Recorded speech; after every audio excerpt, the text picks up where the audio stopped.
my name is Drew, and I'm the Aspiring Master, and welcome to the Aspiring Master Presents.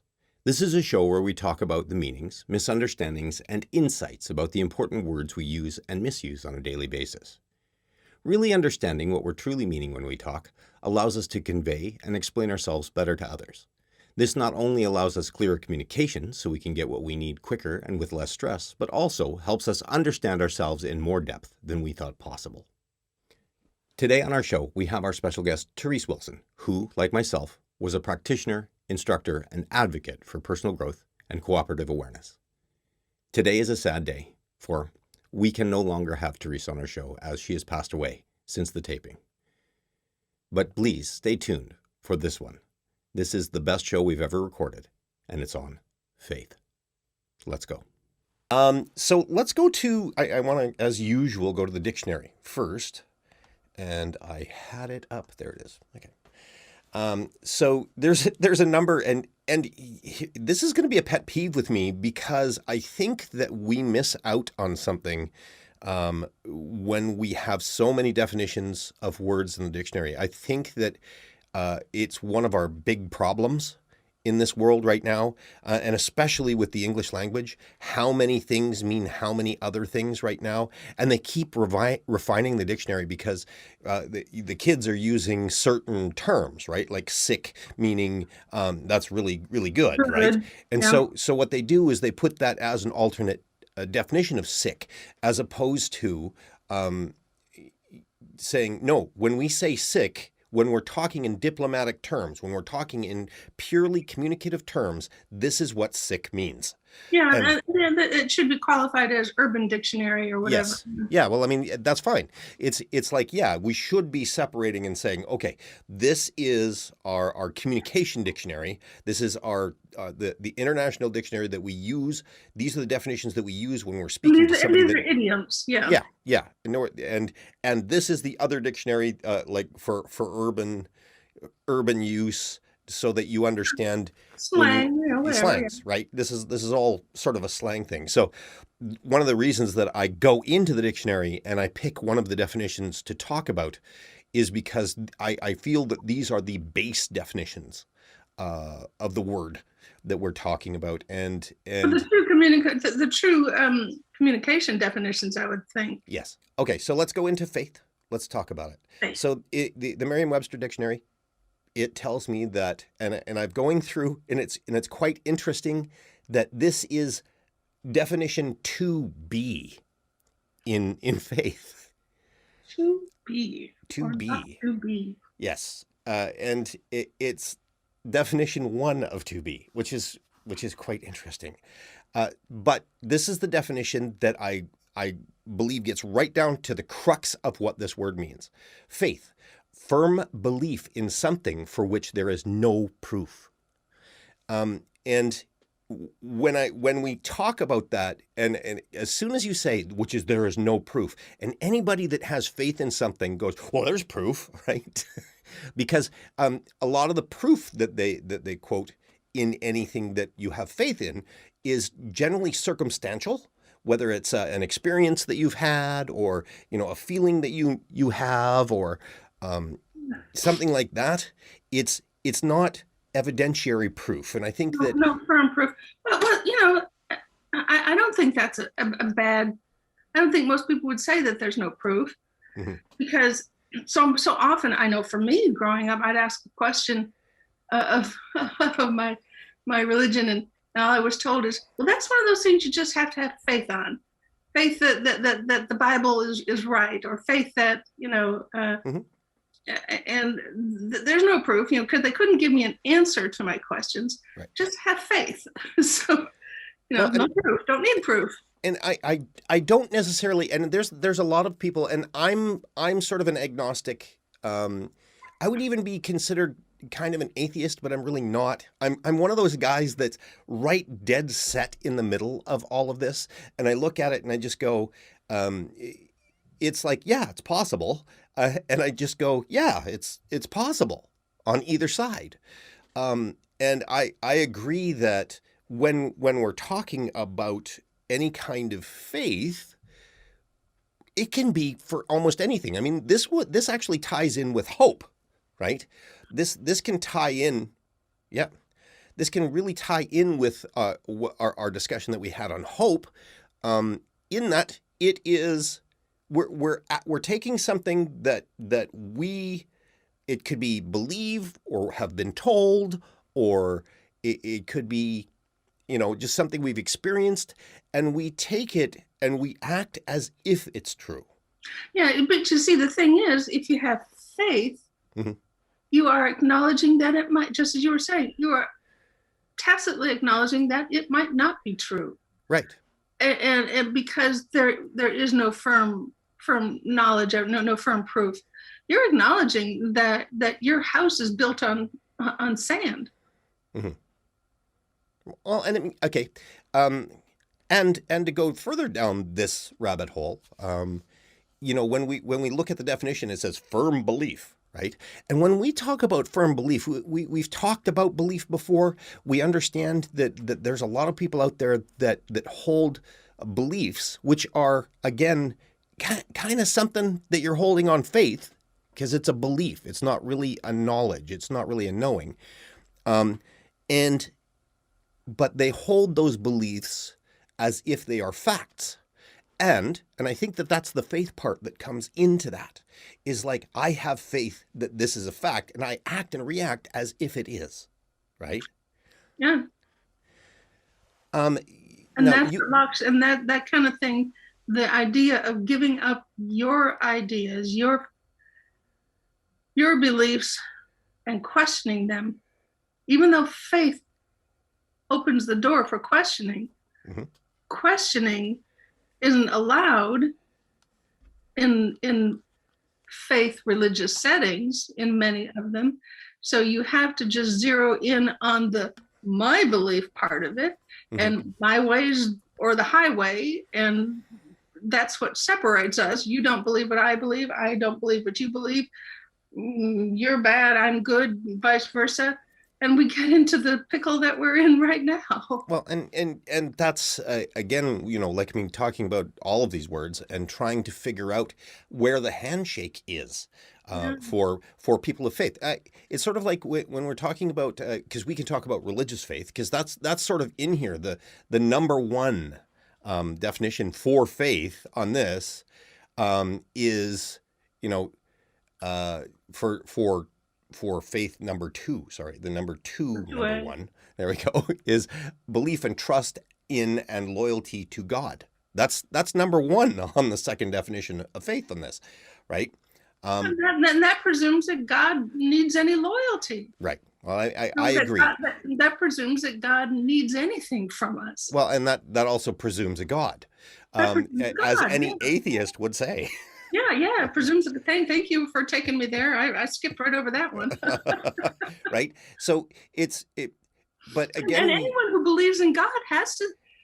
If anyone who has, in my opinion, mm-hmm. if anyone has a sincere search and belief for the thing called God, then they have to allow the idea that there may not be a God, or that at the very least that we are misunderstanding what God really is. Now, here's something totally funny about my personality. Now, I'm a follower of Conversations with God. I'm a follower also of, I've seen religions. I find them way too restricting for me. The reason that I like Conversations with God is because it sort of takes a lot of the rule set out of being able to move around in it. Now, I also like atheism, which takes like almost every rule set out, except for understanding how morality works in reality, in without a God figure to be able to tell you what to do. So I really respect like all three of them. I see Conversations with God as like sort of the in between religion and atheism idea. Right. Yeah, one of the reasons that I like it so much. It also says, if you don't agree with it, throw it out. Right. Take what you agree with and throw out what you don't. And then it changes the word God to life, energy, whatever term you might want to use would also be appropriate for Right. what God is. It doesn't have to be in fact, it says absolutely, we're not praying to anything outside of us. We're not praying, there's nothing outside magically going to happen. It is all part of the energy of life. So when we're talking about trying to handshake, all of the stuff that we're doing, I mean, we're obviously sitting here and we're actually really kind of at war with each other. Yeah. I'm right, you're wrong. So Yep. therefore, Yes, you're right. I'm right. You're wrong. yeah, if I'm wrong, right, then my whole life has changed. And so how do we get past? How do we get past it? There's no part of getting past it is no right and wrong. Right. Well, I agree. Right. Right. I certainly agree with that. Um, I agree that there is only a concept of right and wrong. There's only a concept of right and wrong and how we interpret it ourselves, right? We know that if you go from one place to another, what's right and wrong is different, right? Yeah, So which is why. But I'm gonna be pretty heavily CWG this time, I think, and that's Conversations with God by Neil Donald Walsh. Yep. The series of books, and anyway, the handshake for me is there's no right, there's no wrong, there's what works and doesn't work given what you wish to achieve. That can be any faith, that can be any circumstance. That absolutely means if it works for me, it has to work for you. If it doesn't do any harm to me, make sure it doesn't do any harm to you. That's what works or doesn't work. And when something doesn't work, it takes away the guilt of it by saying, "Oop, that didn't work. What's next now?" I don't have to look back with shame and anger and all the other negative emotions. It just didn't work. It wasn't bad. I don't have to call myself bad. It just didn't work. I think that that's a really good retraining, right? Because remember that our parents taught us that mistakes were bad, right? Oh, yeah. I mean, I grew up where I needed to be as perfect as I could be so I didn't get into trouble. Do you know what I'm saying? And I think Don Miguel Ruiz actually outlined this in his book, The Four Agreements and The Mastery of Love, both of them. He talks about understanding that we become self-perpetuating programming. So basically what happens is we're out to get the treat. We're out to avoid the pain when we're kids, right? And our parents, being adult children, didn't know what they were doing, right? Like they just were on their programs. They were teaching what their parents taught them, which is you're bad if you do this. If you're bad if you're not doing what I think you should be doing, and you're good if you are. And so here's the reward for being good, and here's another one for being bad. You know, the bad rewards. Cracker instead of a cookie. What's that? Here's a cracker instead of a cookie. Exactly. Well, I would venture to say that the crackers were far more bitter than that. But so we become self-domesticating, is what Don Miguel Ruiz calls it. He says, because what happens is as you grow and your parents move away, you have the mindset that continues the program, right? That you have this judge sitting back there going, "Oh, you're a bad person," and so there goes the guilt and there goes the shame of all of that stuff. And you don't even need the parent, you don't even need anybody else to do it to you anymore, because you've set this all up in your brain. And what you're talking about is part of a re-education of that process of understanding that nothing. So how can we make it as simple and as painless and logical as possible? Right. And that's why the work doesn't work. It's the one that I was just immediately able to understand. Although I have had others say, if there's no right and wrong, and if what works didn't work, then where is my That's okay. What We'll get it back. just give me a moment. Give me a Yeah. moment. Where's the thing that's going to make me want to avoid doing something bad? Yeah. Well, where's my impetus to stop? No, that's not Right. the word. No. No. Okay. Hold on. Where is my Oh, it doesn't matter. But restraint? What's going to stop me from doing things? Yeah. Where's the repercussion? Where's the Yeah. Right. Oh, where's the punishment that I should be getting for? Where's the punishment hanging over where's my deterrent? Right. Where's my deterrent? There we go. Where's my negative reinforcement? Deterrent. Yeah. Where's my deterrent? Where and the thought that just the fact that we won't want to harm ourselves or harm someone else, right, is our deterrent. It's a higher deterrent. It's not a negative deterrent. It's a positive reinforcement instead of a negative reinforcement. And he went, oh, I get that. Right. Instead of negative reinforcement, let's positively enforce what you are doing instead of negatively reinforce what you might be doing. Well, I'm going to pull us back into the faith word for a minute.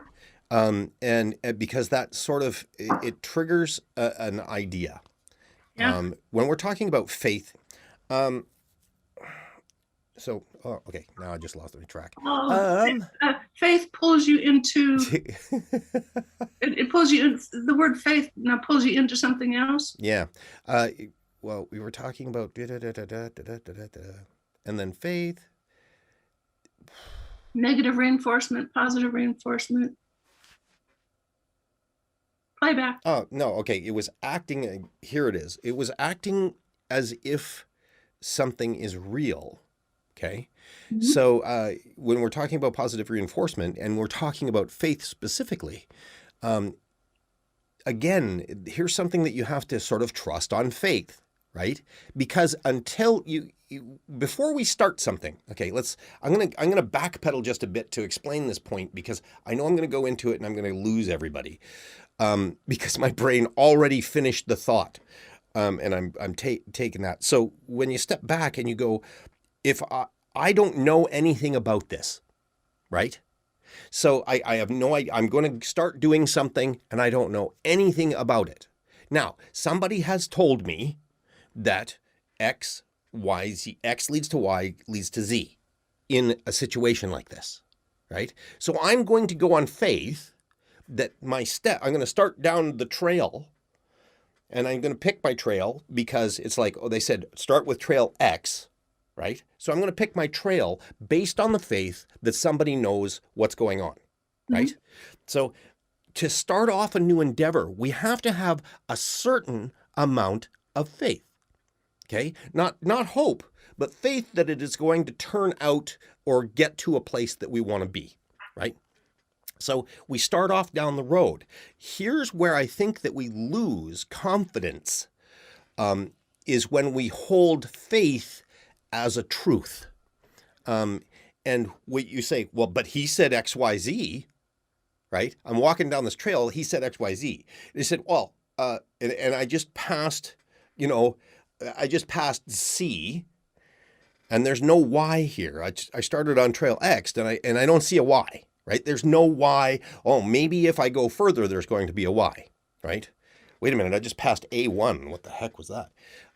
Right. So if you hold it as true, that faith, then you have this rigidity that happens. You set up this rigid standpoint of it must look like this, and then you have to force even though you're passing things that look very different, but you have to ignore. You have to deny what you're actually seeing and feeling and experiencing. Exactly, and then what you do is you package it in. You say, I'm going on faith. This person said X, Y, Z. I'm walking down this trail, but I'm not seeing Y or Z at all, and I should be, or at least I was told I should be, but wait a minute, maybe I'm misinterpreting it, right? Or I'm interpreting it wrong.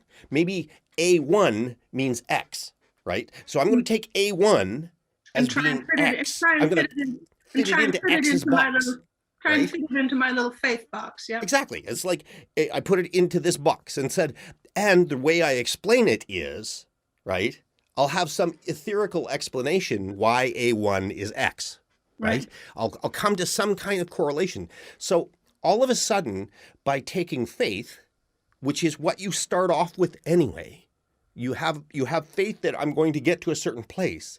If you so rigidly follow that as if it was truth, as if it was fact, then you start having to take those experiences that are not part of XYZ that you started off with on a faith level, and you have to try and stuff them in these boxes and interpret them through this, because now it's become a truth or a fact.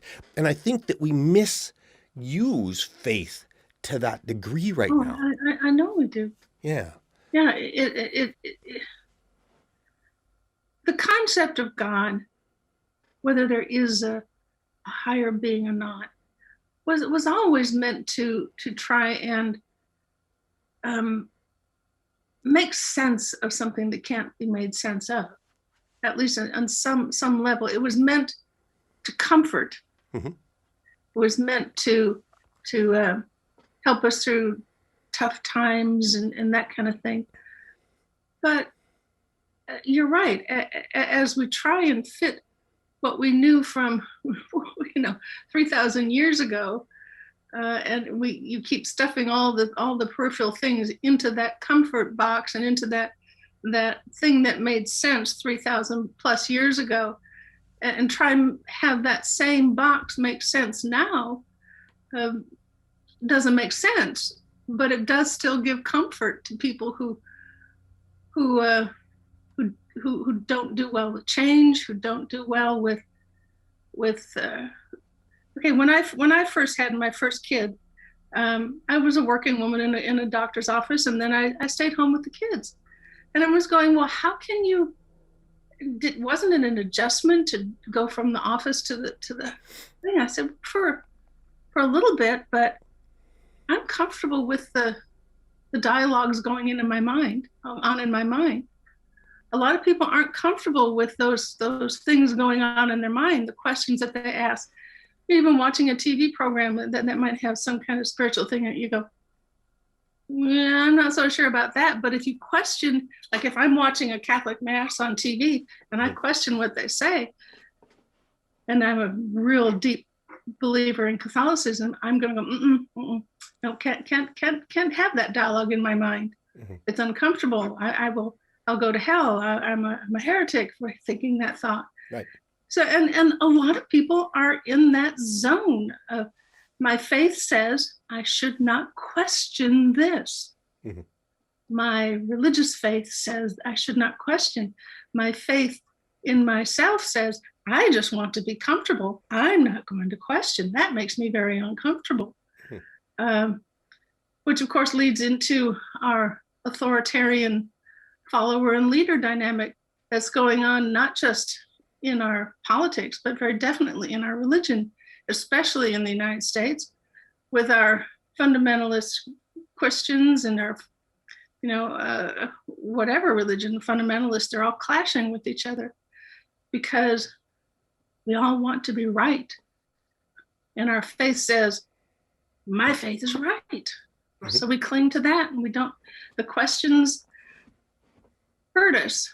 Now, how do we get people to ask the questions or be comfortable with the questions? And for me, it was that dynamic of no right, no wrong. Mm-hmm.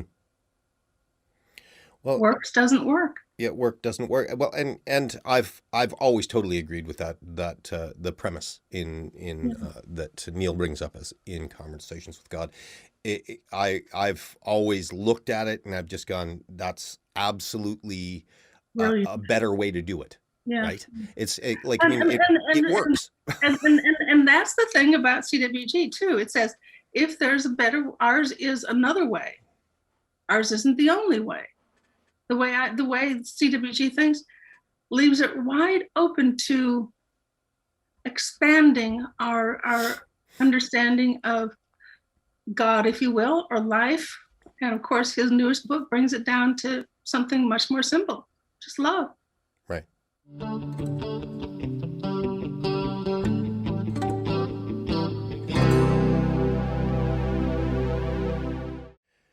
Well, when we were talking a bit before about trying to really handshake with everybody, and faith is a big issue, and especially religious faith, and especially in the United States, although it is up here in Canada as well. Yeah. We have people with different religions and different viewpoints on what those religions are. You talked a little bit earlier about the comfort that religion brings and our need to make sense of the world, right? And I think that I've talked about this a number of times around faith and how it functions for us. Our brains are constantly on the outlook for danger.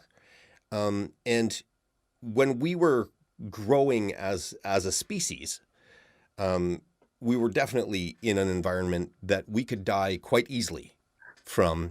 We could just from a scratch, we could die, right? So we were really afraid, and animalistically, we have it built into us to be scared, right? And to look.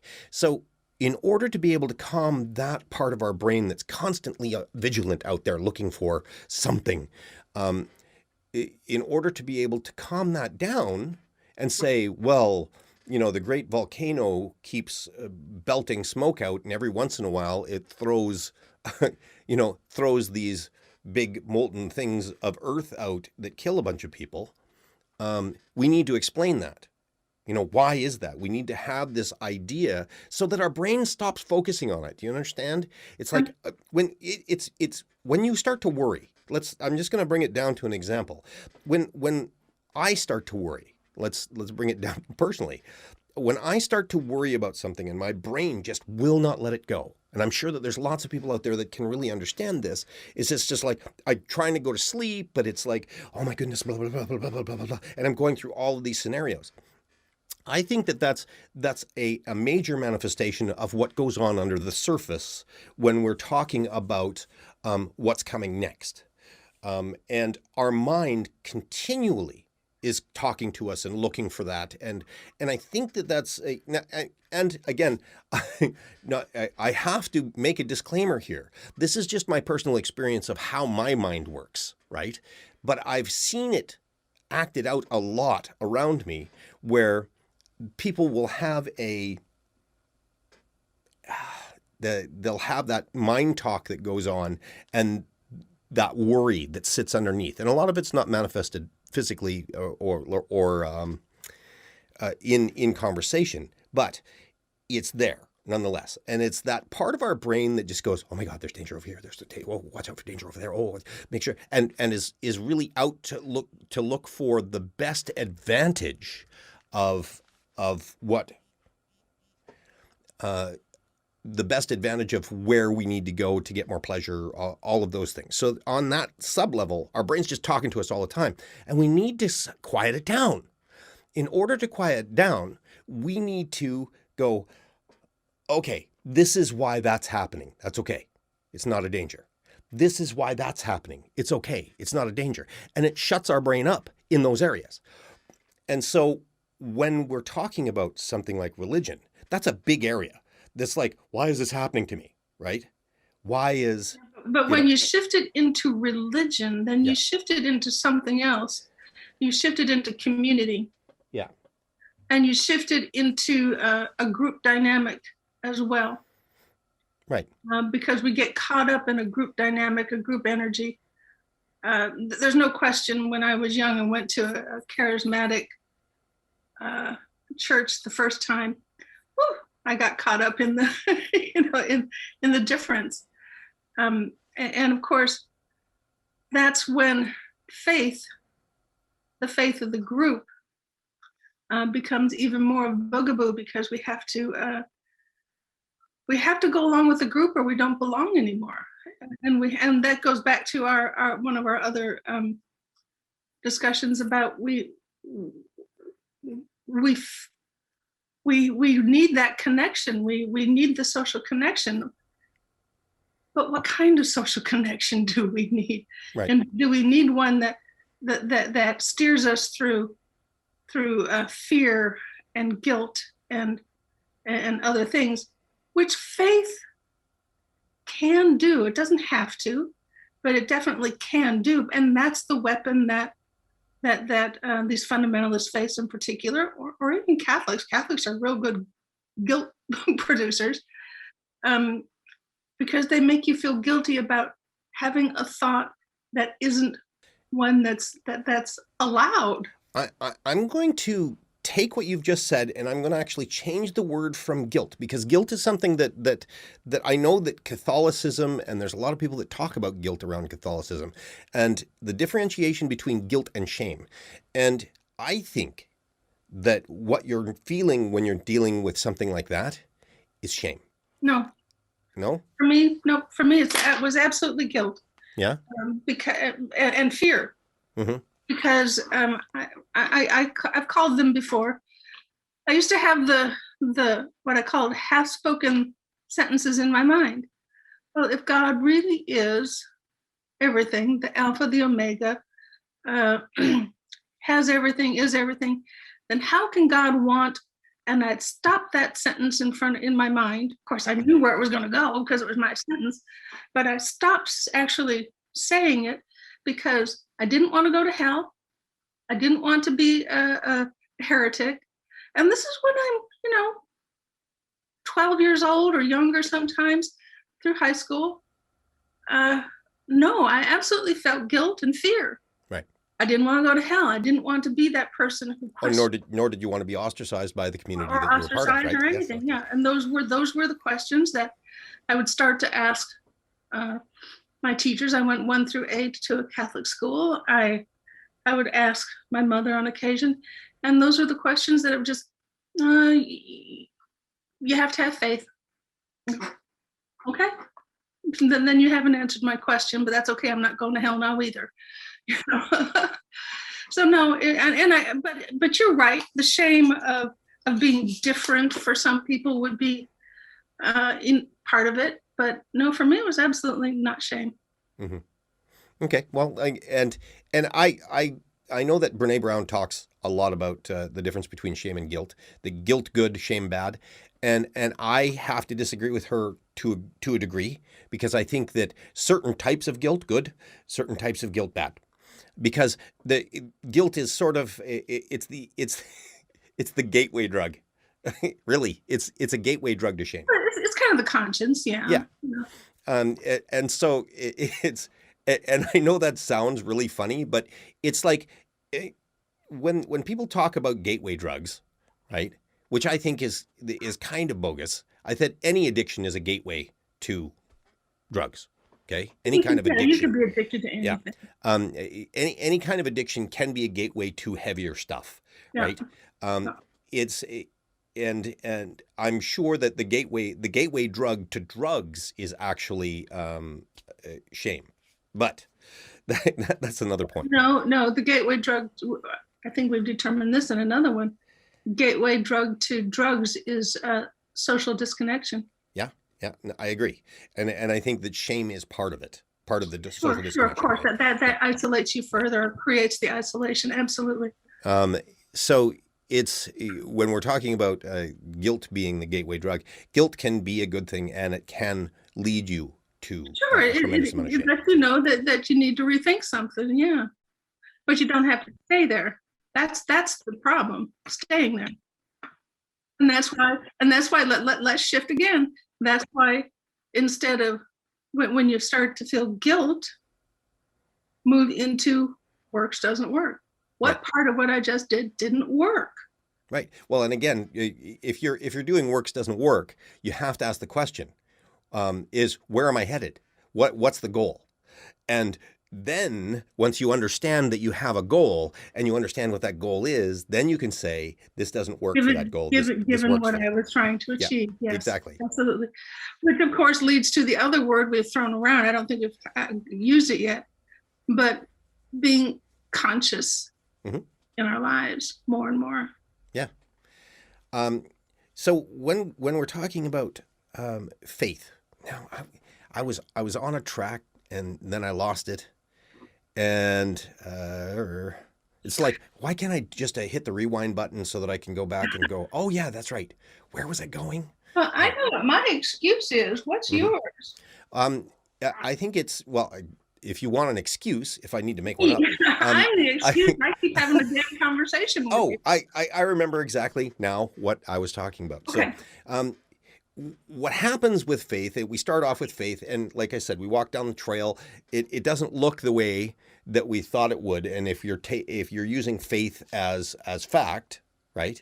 Instead of understanding that I'm acting as if it's fact, as opposed to it is fact, right? There's a difference there. It's different. Yeah. I'm acting as if it's fact, and it proves itself along the way, right? Then you can take it as fact, right? Like, I mean, there's a lot of, and let's take a look at it closely. There's a lot of Christians that say, I walk down this path and things show up, right, that make me think that this is the right path, right? It's like peer reinforcement, or, you meet somebody that has had this tremendous experience that relates it to you, or you have an experience. But again, if you have an idea of something as true, you will fit that experience into the box, right? Yeah. Yeah. But You'll take that. It fits, Yeah. Well, I mean, I've had lots of revelationary experiences in my life. I've had, my brain talking to me as if it was somebody else giving me advice. Okay. I've had lots of stuff in my life. I don't interpret it as God did it for me. I just interpret it as, my subconscious has come up and knocked me on the head, because I have this subconscious that says that processes all this stuff in the background and then just pops it out into my conscious mind. That's my experience. Because I didn't grow up in a religion, because I didn't grow up with that kind of mental base, I don't fit that into the God box, right? I just go, no, this makes sense to me that it would be this. No, I don't know. It could be God. Do you ever fit it into more of a universal energy box? I don't try and really fit it into any box other than this is my physical experience of it, and wherever it comes from, it was good advice. Right? So I take the advice on as if it was me, right? Because I agree. That makes the most sense to me. Now, could it have been prompted by something external, right? That was an external intelligence? It's certainly possible. And I don't say, no, it's not possible. I say, absolutely, it's possible. But I have no proof of it. I don't have any proof of it, and it doesn't matter to me. Yeah. Is the advice good? Is it working in my life to where I want to go? Yes, it is. And I said, that's the important part. The other stuff is an I don't know, and I'm all cool with I don't know. Most people aren't.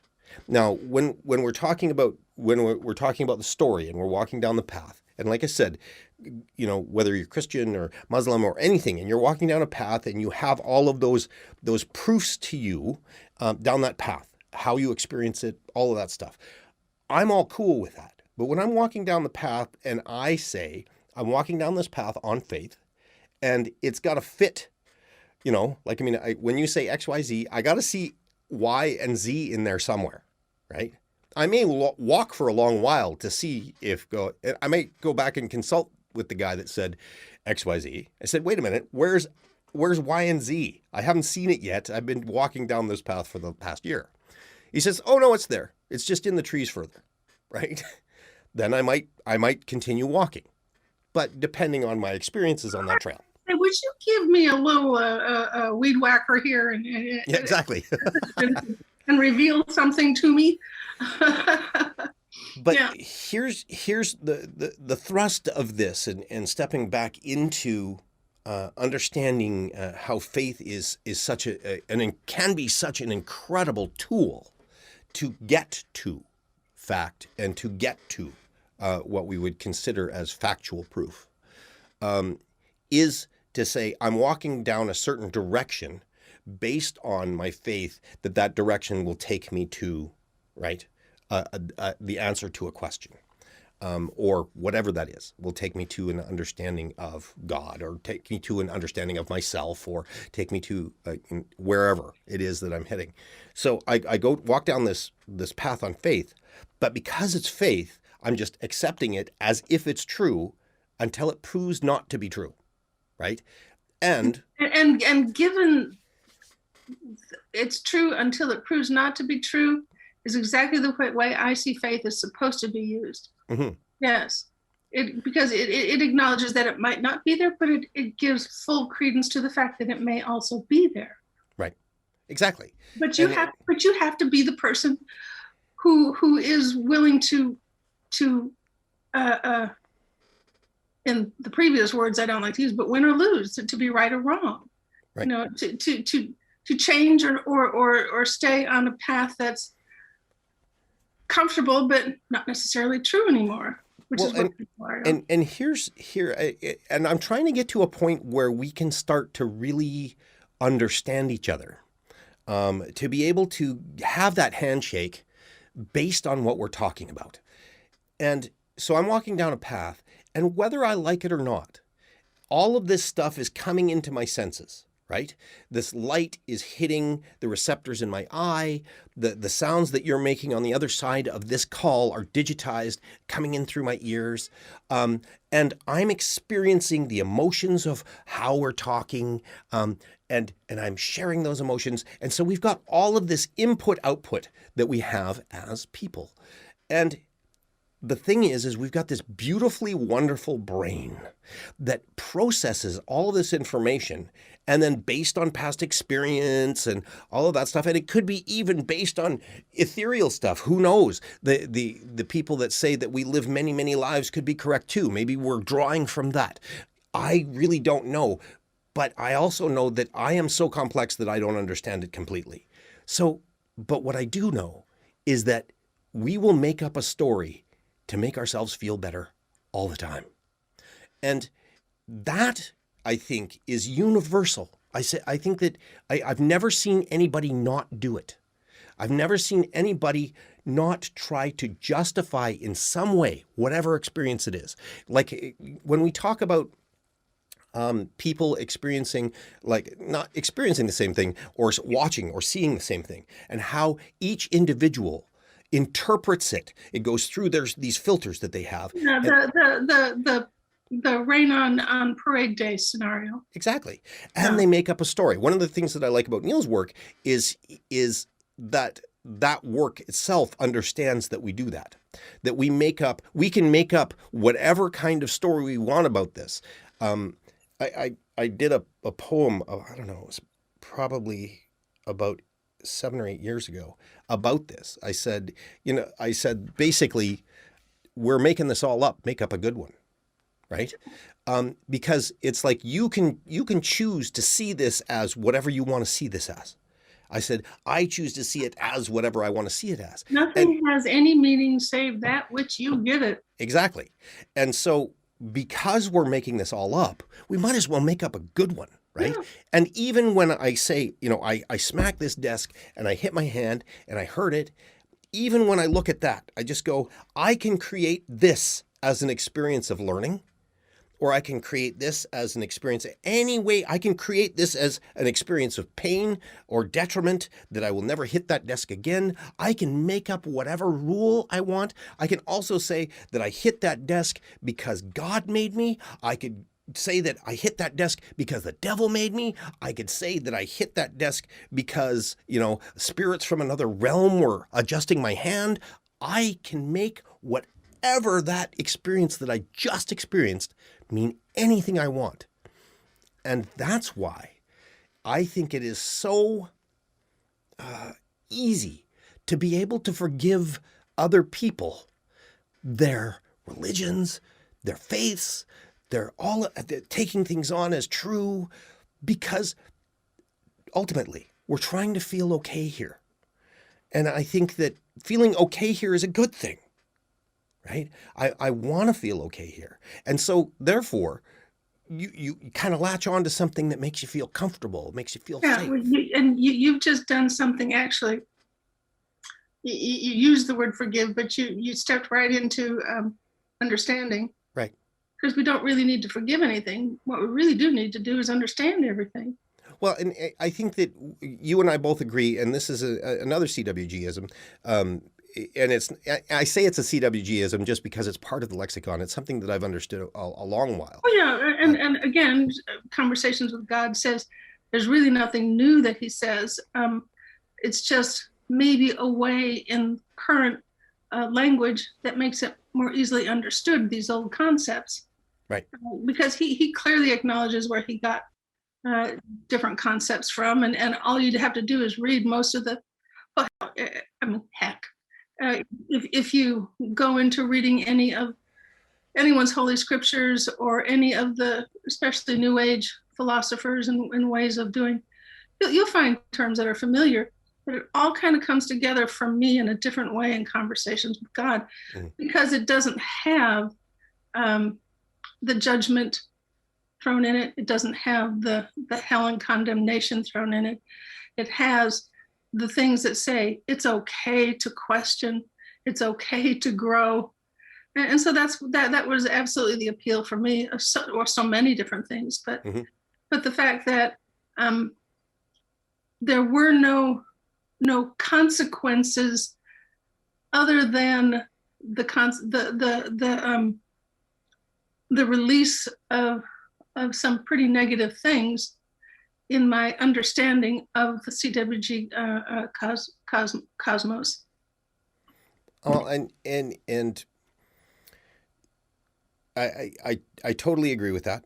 At the same time, it's easy to, and because of that, it's easy when I talk to people, because people really do say, why are you so happy? Why are you, for heaven's sakes, you're in the middle of cancer. Why are you still laughing? And why are you still doing things like this? Or why? Because I don't, with Conversations with God, I don't have to, I can just be an example. I can explain maybe a few concepts as they come up, but I don't have to say Conversations with God says. I don't have to say the Bible says or Jesus says or whatever.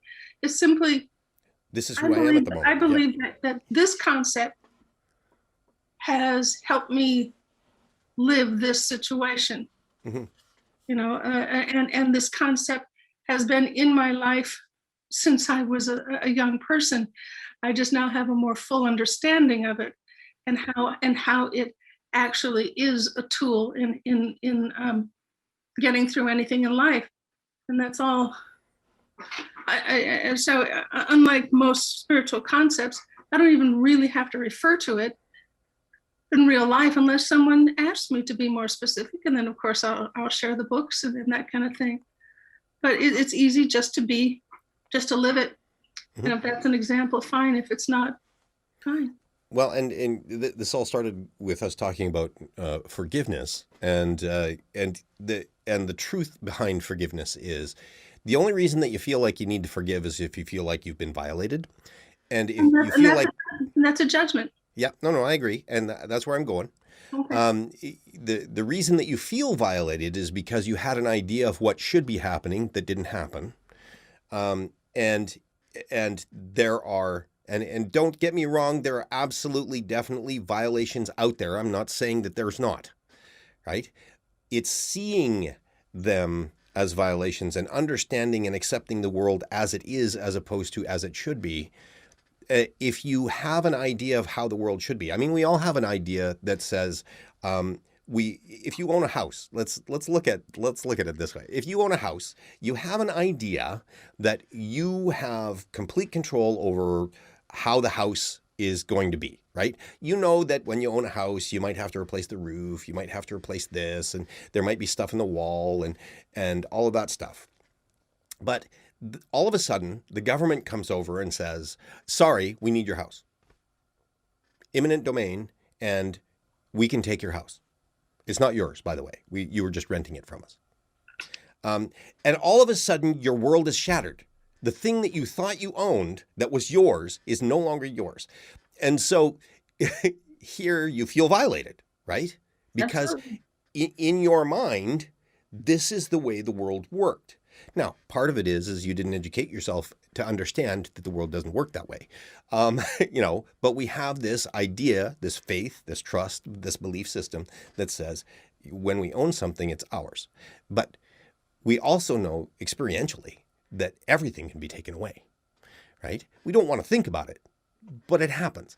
And so when you start, and we're talking about acceptance here, when you start to understand that the world does not work on your schedule, that the world is the world, and that if you start to have trust in yourself to be able to deal with the world around you, right? All of a sudden, you can stop needing to forgive because you're not violated anymore. You're just, this is what's happening. Where do I go now? Yeah, I can, the story of the Buddha who was teaching a wealthy man's wife, giving her spiritual guidance. And she changed. And her husband came angrily to the Buddha one day. What have you been teaching my wife? She's so changed. Stop teaching my wife those things. And the Buddha stopped and said, I do not accept your gift of anger. Accept instead my gift of love.